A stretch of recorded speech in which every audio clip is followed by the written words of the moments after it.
The delivery should have been speeded up, very fast-paced for a modern audience. Inside the magnificent hall, where gilded patterns sparkled under the brilliant light, Jin Runcandel stood tall, hands clasped behind his back, facing the family's powerful figures. A subtle smile played on his lips as he spoke, his voice resonating with confidence. "I think the mission you assigned me is perfect. It is indeed a dangerous land, but I don't believe this is an irrational decision. You must have decided this way because you believe I have sufficient capability. Isn't that why you entrusted me with this task?"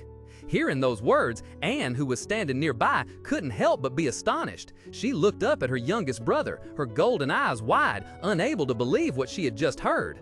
Rosa Runcandel, with a majestic demeanor, said, "How reckless, or are you trying to probe your mother?" Jin looked forward. "No, mother, if we suddenly change the assigned person, it's tantamount to admitting to the family's partners that our management is very sloppy." Rosa slightly curved her lips, a profound smile appearing on her delicate yet powerful face. "Our partners will not suspect us of such a thing. It's simply that your sisters are trying to harm you.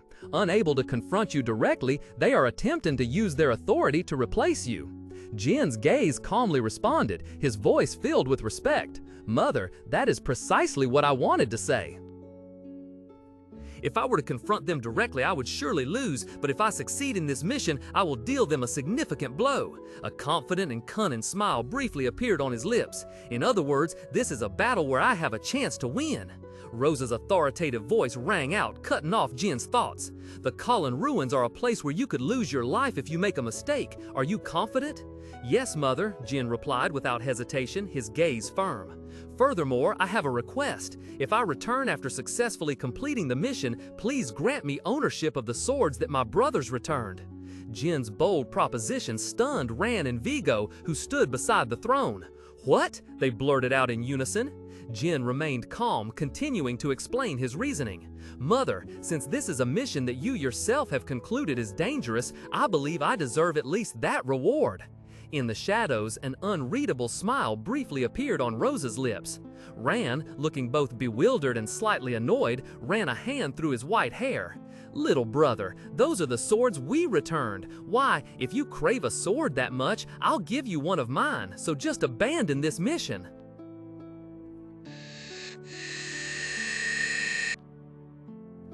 "Well, do you think you'll get lucky this time too?" Jin placed his hand on the doorknob, his face unwavering. He calmly replied, "Who knows? Perhaps you don't know, but I'm not a very lucky person." Anne's smile deepened, and she revealed important information. "You won't maintain that composure for long. This mission isn't a solo one. This time, you won't be going alone." "Thank you for your concern," Jin replied politely but distantly, then decisively pushed the heavy door open. As his back disappeared behind the door, a thought flashed in his mind, accompanied by a sharp gaze. "Then we'll meet again soon." Stepping out of the mansion, Jin faced a group of people in dark cloaks waiting in the cold air. A young man with light brown hair amicably stepped forward and greeted him.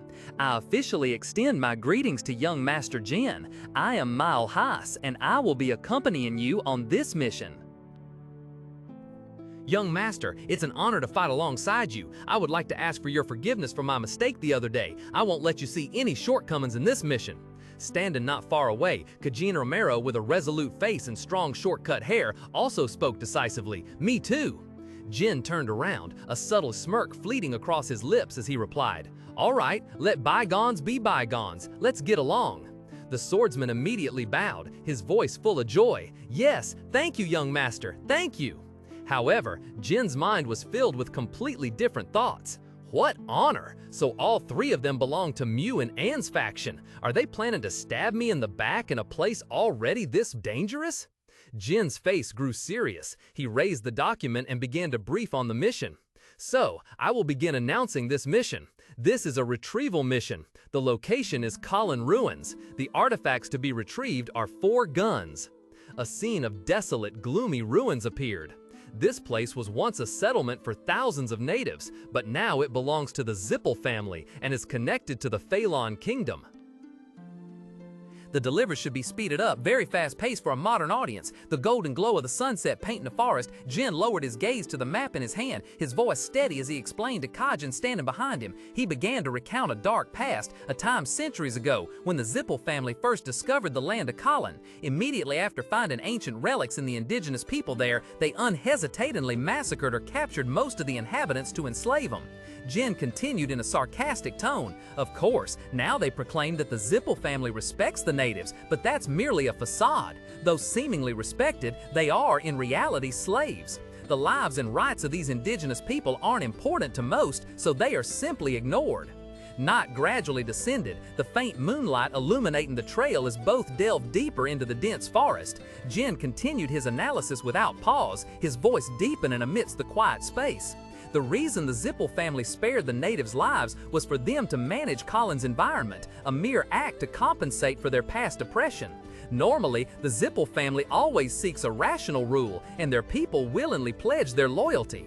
A sudden night breeze swept through, rustling the tree leaves. However, the Zipple family in the past went too far. The delivery should be speeded up, very fast paced for a modern audience. Under the dim moonlight filtering through the leaves in the dense forest, Jin quietly leaned against a tree, his sharp gaze fixed on the distance. He pondered deeply. If there was any reason for the Zipple clan to disregard their reputation and cling to the Collon Ruins, it must have been the mirror-shaped artifact hidden by the natives. The existence of the mirror was originally a top secret within the Zipple clan, but thanks to the courageous efforts of a journalist in his previous life, the whole truth was brought to light.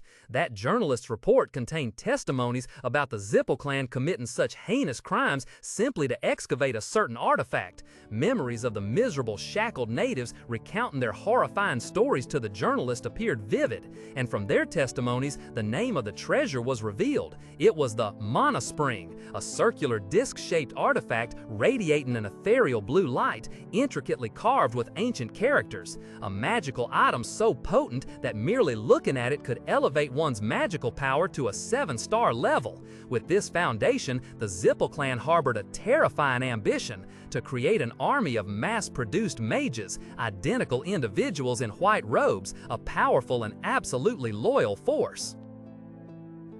The delivery should turn cold. This time, he absolutely wouldn't let those damn Zipples acquire it. A deep voice echoed from behind, breaking the silence. "Young master, the mages are returning."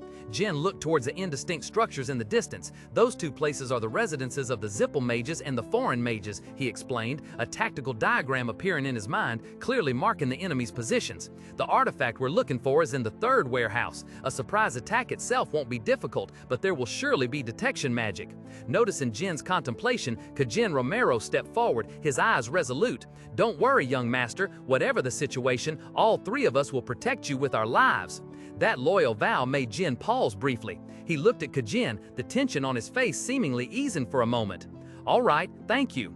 Immediately after, a look of determination returned to his face. "Considering a safe retreat, we'll have to manage our stamina," Jin said while reaching into the pouch at his side, ready for what was about to happen. The delivery should be speeded up. We'll rest for a bit, we'll launch a surprise attack in an hour. Kajin Romero, standing opposite, nodded slightly in response. "Understood." Jin then took out a packet of dried meat from inside his jacket and offered it to him. "1 piece each." A voice rang out expressing gratitude. "Thank you." The group silently took their rations and began to eat. The soft sounds of chewing echoed in the quiet space, a rare moment of rest amidst their mission. As soon as everyone finished eating, Jin spoke again, his tone completely changed. "All right, I'll go alone. You all sleep well." His eyes gleamed with a sharp, cold light in the darkness as he pulled his collar high, covering half his face, revealing only his determined eyes.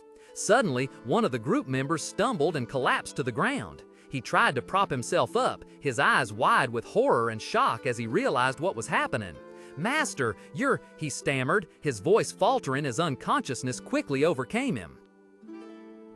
The delivery swayed. What is this? Don't tell me, it's poison?" Jin calmly replied. "Calm down, it's just a sleeping drug." The reassuring words could not dispel the horror in Kajin's eyes as his consciousness slowly dissolved. Jin unconsciously asked, "No? What do you mean? Are you here to kill me?"